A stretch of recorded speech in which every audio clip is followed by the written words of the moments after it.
Jueves 26 de marzo 2023.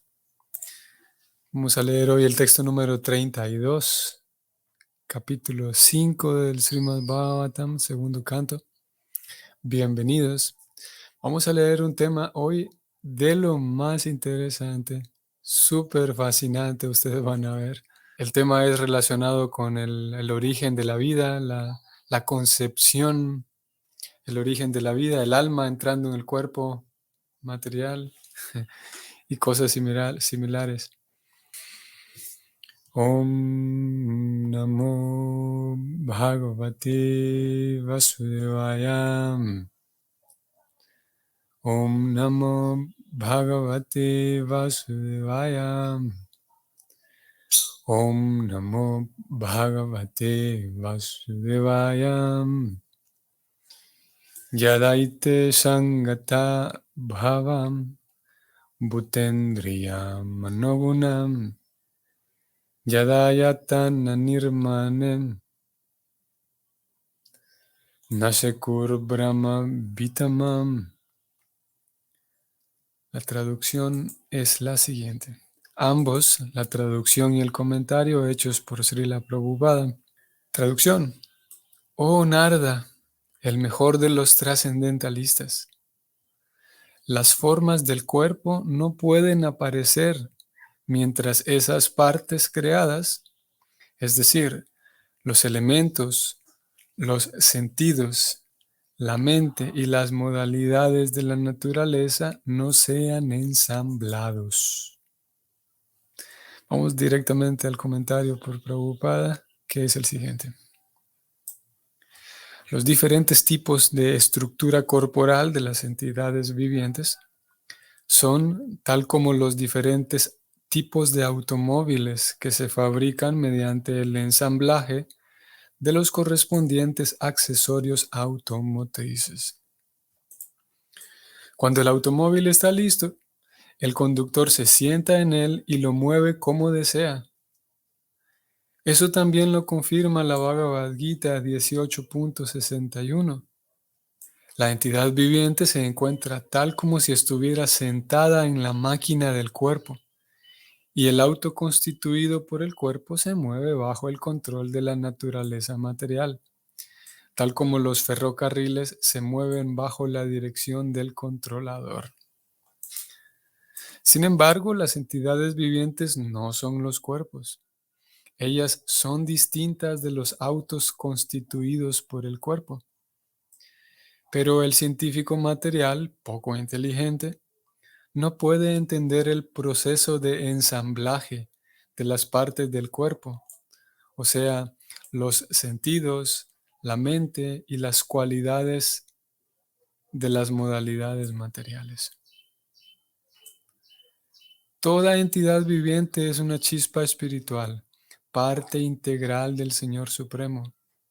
Y por la bondad del Señor, pues el Padre es bondadoso con sus hijos, los seres vivientes individuales reciben una pequeña libertad de actuar, de acuerdo con su deseo de enseñorearse de la naturaleza material. Así como un padre, para satisfacer al niño que llora, le da algunos juguetes, asimismo el deseo del Señor hace posible toda la creación material para permitirles a las entidades vivientes confundidas enseñorearse de las cosas tal como lo deseen, aunque bajo el control del agente del Señor.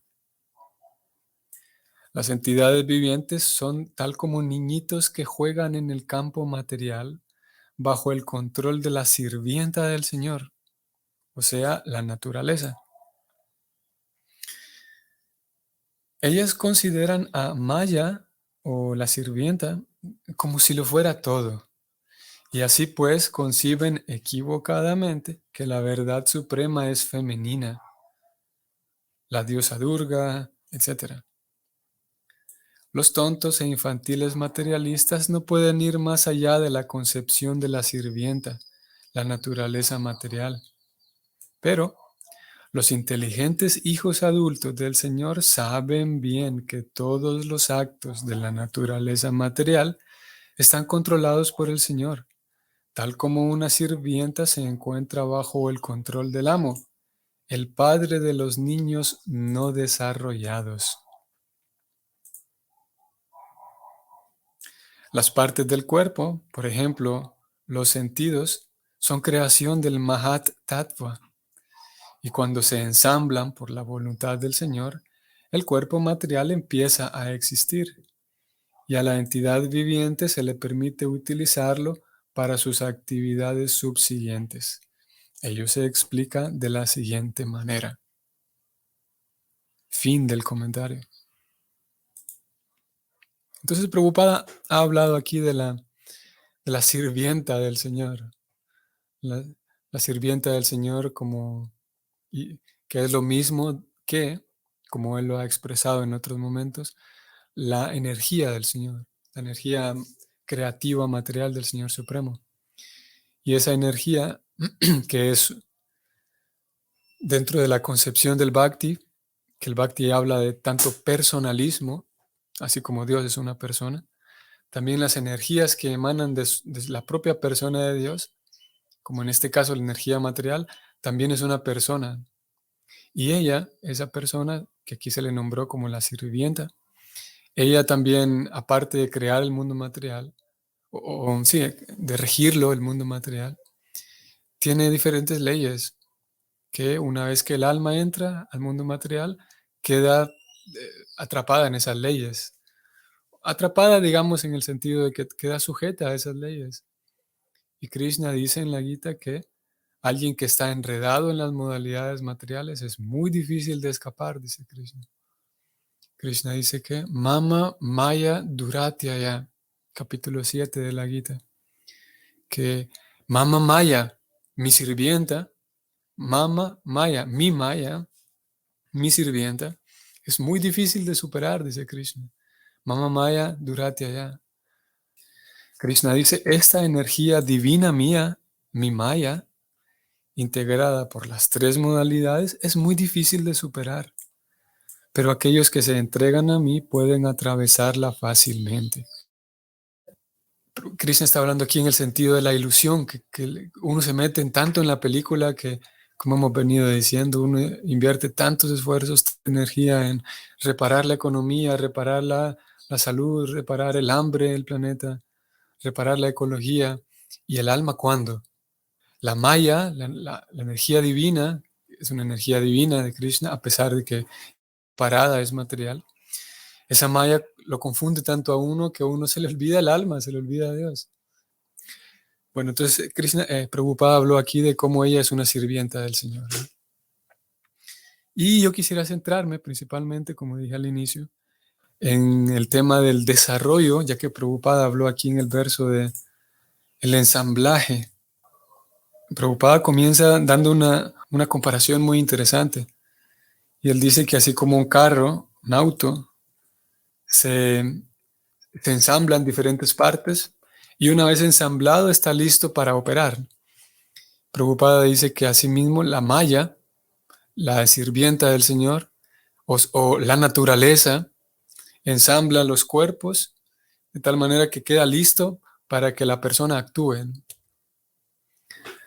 Pudiera dar la impresión de que hasta el momento en el que el ser humano está formado, el feto, en ese momento entra el alma. Es un tema interesante también, y un tema que, que es transversal a varias disciplinas, a varios campos de estudio, no solamente a la teología como en este caso. Hoy por hoy también el tema termina abordando asuntos políticos también, con el asunto de la legalización o no del aborto. Aquí se va a hablar de la genética, o en la genética se va a estudiar el tema, en la embriología también. El tema de en qué momento comienza la vida, la gran pregunta. Y el Bhagavatam va a responder esa pregunta. El Bhagavatam va a decir que en realidad el feto comienza a desarrollarse gracias a que entró un alma. El óvulo y el esperma se juntan y lo que hace posible que se comience a desarrollar el feto es porque hay un alma ahí presente.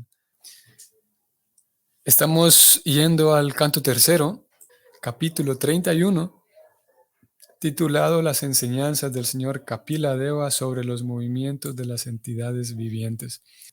Texto número 1. La personalidad de Dios dijo: bajo la supervisión del Señor y conforme al resultado de su trabajo, la entidad viviente, el alma, es introducida en el seno de una mujer por medio de la partícula de semen masculino para adoptar un determinado tipo de cuerpo. Prabhupada va a dar aquí un comentario. Durante la relación sexual y para producir un determinado tipo de cuerpo, el alma llevada por el semen del padre pasa al vientre de la madre. La Suprema Personalidad de Dios supervisa todo este proceso. La naturaleza material suministra el cuerpo. La naturaleza material, la sirvienta, como leímos hoy, suministra el cuerpo, pero lo hace bajo la dirección de la superalma. Y vean que lo que va a escribir aquí Prabhupada es lo mismo que leímos del verso de hoy. En la Bhagavad Gita se dice que la entidad viviente anda errante por el mundo material en un carruaje hecho por la naturaleza material. Una palabra del verso, de este verso, Reta Kanashraya, es muy significativa, pues indica que no es el semen del padre lo que crea la vida en el vientre de una mujer. Más bien, la entidad viviente, el alma, se refugia en una partícula de semen y es inyectada en el vientre de la mujer. Entonces es cuando se produce el cuerpo. Sin la presencia del alma no es posible crear una entidad viviente simplemente por medio de la relación sexual. La teoría materialista de que el alma no existe y de que el nacimiento del niño no tiene más causa que la combinación material del esperma y el óvulo no es muy factible, es inaceptable. Aquí pudiera surgir la pregunta, ¿eso quiere decir que en el esperma, en el semen, en el esperma, está lleno de almitas? Alguien podría preguntar, ¿hay muchas almas allí en el líquido seminal? Y la respuesta que da el Bhagavatam es que no. La respuesta es que tienen que ocurrir ciertas condiciones para que a través de la relación sexual un alma se refugie, fue la palabra que él utilizó aquí, entre en ese, a formar parte como uno de los, como un tercer factor. Tenemos el óvulo, el esperma y ahora el tercer factor que es el alma. Pero como bien sabemos, hay muchos casos en donde hay la presencia de ambos, esperma y óvulo, y no se da el embarazo.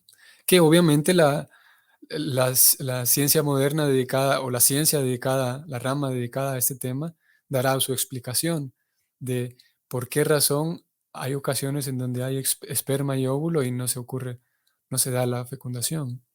Ellos sin duda que tendrán su explicación. La explicación del Bhagavatam es que no se da fecundación porque no hay alma que ha entrado allí. Verso número 2.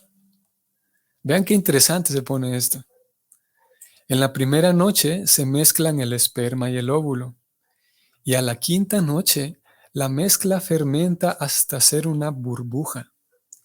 A la 10ª noche se desarrolla hasta tener la forma de una ciruela.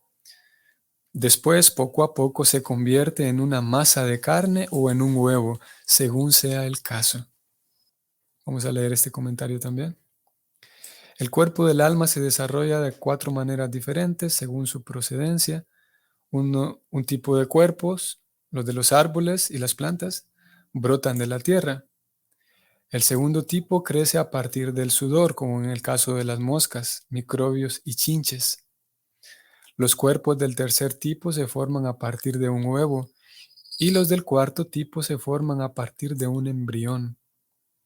Este verso indica que una vez emulsionados el óvulo y el esperma, el cuerpo se va formando poco a poco, bien sea hasta convertirse en una masa de carne o en un huevo, según sea el caso.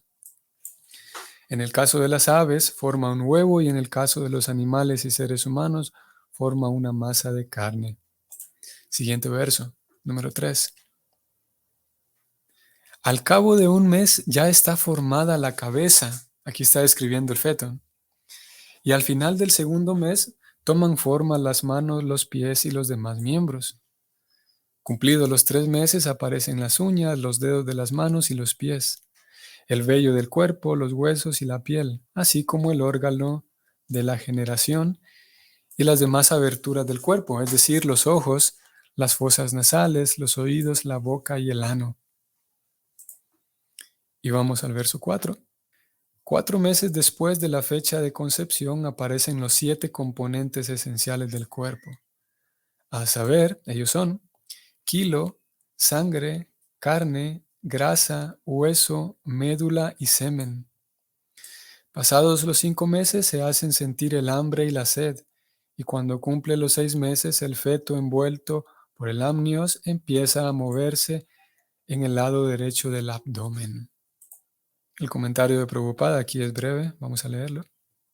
Al fin del 6.º mes, cuando su cuerpo está completamente formado, el niño, si es varón, comienza a moverse en el lado derecho y si es hembra, trata de moverse en el lado izquierdo.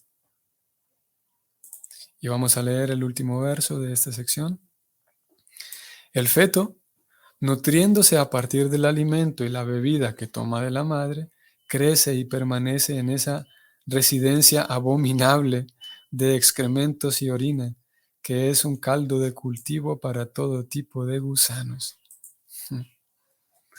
Les informo que para quienes quieren leer este capítulo, de aquí en adelante este capítulo lo que va a describir es la incomodidad que sufre el feto al estar tanto tiempo dentro del vientre de la madre, que es otro tema, ¿no? El enfoque que da este capítulo es cómo el ser humano mismo, a partir de su estado como feto, ya está sufriendo y mucho. En este capítulo se va a describir más. Nosotros no nos vamos a adentrar en eso. Solo les advierto que da una visión así bastante cruda y lo pinta para nada con colores pasteles este capítulo, sino al contrario. Describe en palabras sí, muy crueles la situación del feto. Y claro, eso tiene un objetivo pedagógico, por qué razón el Bhagavatam habla en esos términos. Lo que nosotros vinimos a buscar era ese proceso detallado de la fecundación. Y voy a ir allá porque vamos a hacer algo. Vamos a volver al verso 3. No, nos falta leer el comentario de este verso. Vamos a leer. Prabhupada dice lo siguiente. En el Markandeya Purana se dice que el cordón umbilical une al intestino de la madre con el abdomen del niño y que por medio de ese conducto el niño dentro del vientre recibe alimento digerido por la madre. De este modo el niño se alimenta dentro del vientre mediante el intestino de la madre y cada día va creciendo de a poco. La ciencia médica moderna corrobora exactamente la afirmación del Markandeya Purana acerca de la situación del niño en el vientre. Aquí Prabhupada habla algunas otras cosas técnicas y describe cómo las escrituras recomiendan que la madre tenga un orden en cómo se alimenta, por ejemplo. Cosas que la ciencia moderna también indican, ¿no? Pero aquí algo interesante, vamos a ver. Prabhupada habla del Markandeya Purana, o sea que al parecer es en este libro de donde se recogen estas descripciones, en este Purana, ¿no? Y eso por un lado, vamos a mantener en mente ahí el tema, Markandeya Purana. Ahora vamos atrás, todavía un poco más, y detengámonos aquí en este verso 3, porque el verso 3 habló de la cuarta semana, o al cuarto mes, los 3 meses, perdón. Veamos qué interesante. Vamos a subrayar esto. Cumplidos los 3 meses aparecen las uñas, los dedos de las manos y los pies, el vello del cuerpo, los huesos y la piel. Hasta aquí. Y vamos a echarle un vistazo. Tengo aquí esta página que es de Planet Parenthood.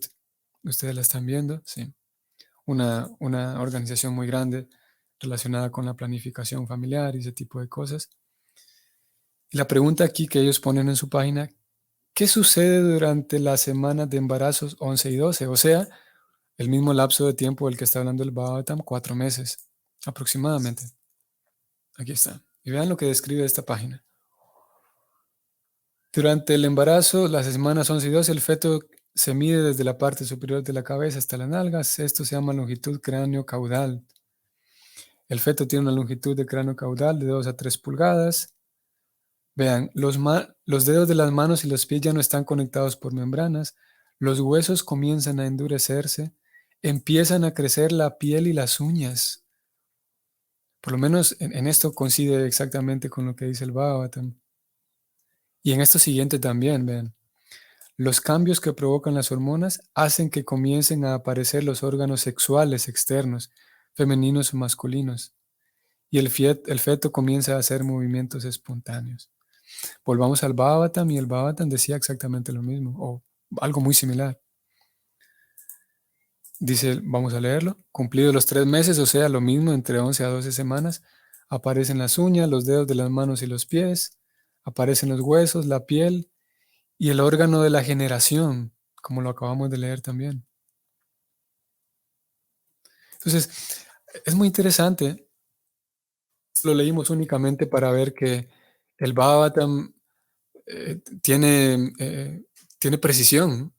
O sea, nosotros estamos leyendo estos libros hace tiempo y sabemos de la precisión del Bhagavatam en otros temas, pero en este tipo de temas resulta que también tiene precisión el Bhagavatam. Ahora preguntémonos, ¿hace cuánto está escrito todo esto? Lo que estamos leyendo del Bhagavatam, ¿cuántos años lleva escrito eso? O mejor, digamos lo siguiente, preguntémoslo así. ¿Hace cuánto tiempo está escrito esto del Bhagavatam? Y sumémosle la otra pregunta. ¿Hace cuánto la embriología moderna descubrió eso mismo del Bhagavatam? Y cuando nos preguntamos eso y vamos a rastrearlo, nos damos cuenta de algo más interesante todavía. Resulta que la embriología moderna, hace unos cuantos, 500 años atrás, no tenía ni la más mínima idea de lo que estamos leyendo aquí. Y voy a compartirles aquí estoy aquí en esta página que se llama especialidades.sld.cu y presenta una breve historia de la embriología. ¿Y qué sucede? Que cuando vamos a rastrear en qué momento, por lo menos en Occidente, nace la embriología, nos damos cuenta de que todavía los primeros indicios, las primeras personas que mencionaron algo, hicieron así breves estudios de embriología como tal, son Hipócrates, vamos a ver si lo encuentro aquí. Hipócrates y Aristóteles, ambos, vamos a ver, aquí están. De acuerdo con esta página y de acuerdo con la historia misma de la medicina. Hipócrates, que está aproximadamente en 400 antes de Cristo, Aristóteles igual, empezaron a tener algunas nociones de la embriología. Luego va a haber un salto muy grande desde 400 años antes de Cristo, un salto bien grande va a ocurrir, y aquí esta misma página lo dice, que la embriología permaneció dormida durante casi 2000 años, o sea, no se avanzó nada. ¿Hasta cuándo? Hasta que llega un poquito más adelante Leonardo da Vinci, que tampoco era un embriólogo como lo conocemos, como conoceríamos a un embriólogo hoy por hoy. Da Vinci, que aparece en el 1500, por ahí la fecha del señor Chaitanya. 1500, imagínense, hace 500 años atrás.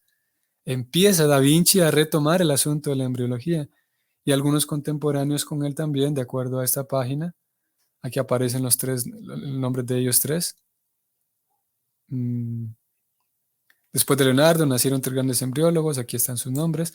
Contemporáneos hicieron algunos descubrimientos. Vean, por ejemplo, uno de ellos tres, estoy subrayando aquí, fue el primero en defender la función de la placenta, o sea que empezaban a descubrir cómo funciona esto de la placenta, tal, lo que el Bhagavatam ya lo describe con sencillez, de manera que un tema ya sabido por todos, ¿no? Sigo bajando y bueno, en fin, aquí se desarrolla un poco más la historia de la embriología, pero podemos quedarnos con eso. Hasta el año 1500 aparecen las personas un poco más serias dedicadas a la embriología a indagar con mayor detalle y claro, desde 1500 a aquí, a la actualidad, lo que leímos, por ejemplo, de esta página de Planet Parenthood, de cómo al cuarto mes, las uñas y tal, esa información no existía en el año 1500 para la ciencia occidental, ciencia moderna. Ahora, nosotros sabemos por la sucesión discipular que los Puranas, específicamente el Bhagavatam, lleva escrito por lo menos 5.000 años. Y los Puranas son más viejos todavía, ¿no? Pero vamos a darle todavía, vamos a ser pacientes con algunas personas y vamos a irnos a Wikipedia, que Wikipedia para nada es una fuente, definitivamente no es nada fiel. Wikipedia no es el mejor lugar para informarnos de este tipo de cosas, pero vamos a irnos a Wikipedia y vamos a ver qué dice Wikipedia acerca de los Puranas, especialmente el Markandeya Purana que Prabhupada citó, que aparentemente es donde se encuentra esta información más detallada de la concepción del feto, ¿no? ¿Y qué dice Wikipedia acerca del Markandeya Purana? Hay un acuerdo general con respecto al grupo de Puranas más antiguos, estoy leyendo. El Markandeya Purana aparece como primero aquí y lo sitúan entre el 250 y el año 500, el Markandeya Purana. Aún así, que como dije, nosotros sabemos que el Markandeya Purana y los Puranas no nacieron en el año 500, sino en realidad, tienen millones de años. Pero aún así, partiendo del hecho de que en el año 500 el Markandeya Purana se hubiera escrito, aún así, eso quiere decir de que en el año 500 se escribió estos detalles del embrión, y 1500 o 1000 años después apenas aparece Da Vinci y aparecen otros embriólogos pioneros en la ciencia moderna. Aún así, la autoridad del Bhagavatam sigue siendo gigante, a pesar de que aceptemos que fueron escritos en el año 500. En este caso, el Bhagavatam y el Markandeya Purana. Entonces, definitivamente menciono todo esto porque hace falta para nosotros encontrar todos los medios posibles para solidificar nuestra fe en que estamos leyendo textos muy autorizados. En este caso estamos leyendo una referencia al Markandeya Purana, estamos leyendo el Bhagavatam. Eso es algo serio. Estamos hablando de conocimiento espiritual que para la mayoría de los seres humanos está olvidado. Nadie, no nadie, pero muy poca gente tiene referencia, tiene acceso, o por lo menos tiene una idea de que existan tales libros con conocimiento tan detallado, con conocimiento tan científico, que en este caso el tema de la embriología, con el paso de los avances tecnológicos, la ciencia moderna termina corroborando eso que está escrito hace tantos años atrás.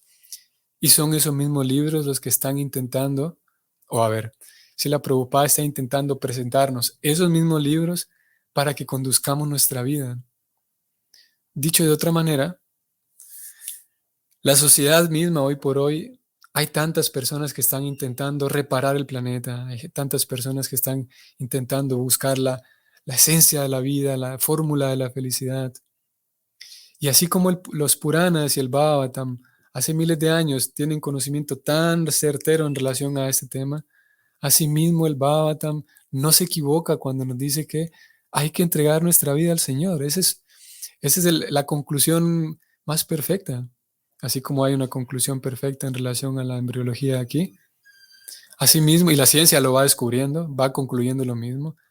Similarmente, la sociedad va marchando de tal manera, a tal punto en el que alguien se va a llegar a dar cuenta que por fin hay que entregar la vida a Dios. Algo que el Bhagavatam página tras página nos viene diciendo. Cantar el santo nombre del Señor, entregar mi vida al Señor, acoplar mi vida y diseñarla de tal manera de que en mi día a día pueda estar con un vínculo científico, con un vínculo vívido y claro con Dios. Son esos libros los que nos han llegado a nosotros. Y no solamente es que son esos libros, es la esencia de esos libros la que Srila Prabhupada intenta entregarnos. Ahora solo queda en nosotros cuánta seriedad le ponemos al asunto, cuánto confiamos en estos libros. Porque hay una voz interna que no es la voz de Paramatma, no es la voz del alma, sino una voz que está relacionada con el ego falso, que nos indica de que, bueno, esto está genial, está bonito, pero ¿en serio? ¿Solamente por cantar Hare Krishna mi vida va a ser perfecta? ¿Solamente por ponerme serio en cantar buenas yapas? ¿En dedicarle media hora por lo menos de estudio dedicado a las escrituras? ¿Solamente por eso mi vida va a estar perfecta? ¿Y yo voy a estar pleno, en serio? Y la respuesta es que sí. Como dije, Prabhupada y los acharyas, página tras página, buscan convencernos de eso. No es un invento, no es... Y lo vamos a ver en el siguiente verso, hoy no, pero en el siguiente verso, unos versos más adelante, Prabhupada va a decir, esto no es un experimento, no es que alguien se puso a investigar estas cosas, no, es que el Señor Supremo nos heredó todos estos libros para eso, para que vivamos una vida plena, así, plenamente satisfecha. Solamente hay que seguir el método con fe. Bueno, saludos Wendy, Hare Krishna. Voy a leer su comentario. Hare Krishna, Pranamas Prabhu. Entiendo que hay un, entre comillas, procedimiento preparatorio para invocar correctamente un alma al plano material, emplear correctamente la energía creadora. ¿En dónde podemos encontrarlo? ¿O podría señalar algunos aspectos orientadores si los conoce? Porfis, muchas gracias. Prabhupada, vamos a ver, Prabhupada habla del famoso, hay una ceremonia llamada el Garbhadana Samskara, que consiste, estoy moviéndome aquí a la pantalla porque me da la impresión de que Prabhupada lo mencionó, aquí está.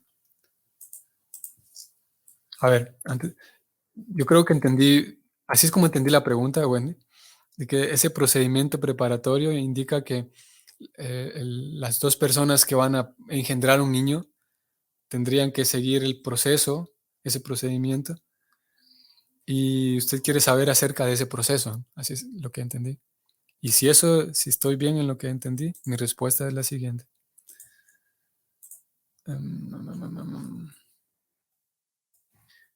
Preocupada justamente en estos versos que leímos, texto 5 del canto tercero que vinimos a leer, preocupada un poco más abajo, dice lo siguiente.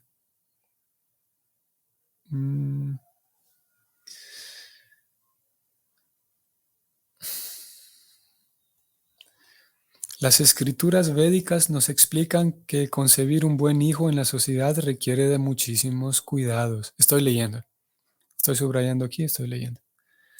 En las clases más altas de la sociedad era obligatoria la ceremonia Garbhadana antes de la relación sexual, lo cual es muy científico. En las escrituras védicas se recomienda también otros procesos para seguir durante el embarazo. El deber primordial de todos los padres es cuidar a sus hijos, pues así lo hacen, la sociedad puede prosperar. Bueno, es lo único que Prabhupada dice aquí de la famosa ceremonia Garbhadana, que tiene que ver con una preparación, la conciencia de los dos padres involucrados lleva toda una preparación, no es una ceremonia solamente de un momento, sino hay toda una meditación, toda una contemplación de qué es lo que está ocurriendo, cuál es nuestro rol como sirvientes de Krishna, cuál es nuestro rol como futuros padres. Como dije, hay toda una concentración, toda una meditación que, que, que incluye también el acto sexual. El acto sexual forma parte, uno de los pasos de toda esa ceremonia para eso, concebir o llevar a cabo el acto sexual con una conciencia lo más trascendental posible, con una claridad de qué es lo que estoy haciendo. Y eso, para que entonces no solamente haya un deseo por puro placer momentáneo al momento de la relación sexual. Eso es todo lo que sé en relación a ese tema. De momento, que yo recuerde, no hay algún momento en el que se la Prabhupada describe cómo llevar a cabo esa ceremonia, según yo lo recuerdo. Yo no conozco tampoco más detalles acerca de ello. Sí, eso es lo que sé. No sé si haya, como dije, en mi experiencia, no he encontrado ningún texto de Srila Prabhupada donde lo detalla así paso por paso, si quisiéramos seguirlo. Posiblemente haya devotos muchos devotos eruditos y dedicados al estudio que rastrean en las escrituras y en los diferentes Puranas, rastrean este tipo de temas, por ejemplo. Si es el caso, desconozco si hay algún libro, por ejemplo. Yo en realidad lo desconozco. Si hay algún libro, algún texto producido por algún discípulo de Srila Prabhupada, no lo sé. Eso es todo lo que puedo decir. Muy bien, entonces eso vamos a decir por hoy. Podemos quedarnos a forma de conclusión. Todo lo que leímos hoy, todas las cosas técnicas que leímos hoy, mi intención fue que dirigir la atención a que estos libros que estamos leyendo son cosas muy serias, muy autorizadas, muy a pesar de que entrando a Wikipedia se, se les considere como libros recientes, hace 300 años se escribieron, pero no. La sucesión discipular busca que acoplemos nuestra vida al Shastra, a libros con mucha autoridad y podemos cada vez más fortalecer nuestra fe. De tal manera que eso que nos recomiendan las escrituras, como se dice popularmente, es por algo, ¿no? No es invento de cualquier persona, sino que, por el contrario, son las guías dadas por el Señor Supremo. Es así como las mismas escrituras se definen a sí mismos, ¿no? El Bhagavatam dice, puro anarco no itaha, que este Bhagavatam es la encarnación del Señor Supremo. Por lo tanto, como dije, mi intención fue esa hoy, de que podamos fortalecer más nuestra fe al momento de acercarnos a estos libros, al momento de acoplar mi vida a lo que recomiendan estos libros y de esa manera llevar una vida más plena. Y sin duda que si lo hacemos con esa fe, nuestra vida va a estar sin duda más vibrante, una vida espiritual más placentera, más emocionante, más vibrante. Muy bien, espero que tengan un excelente día. Hare Krishna.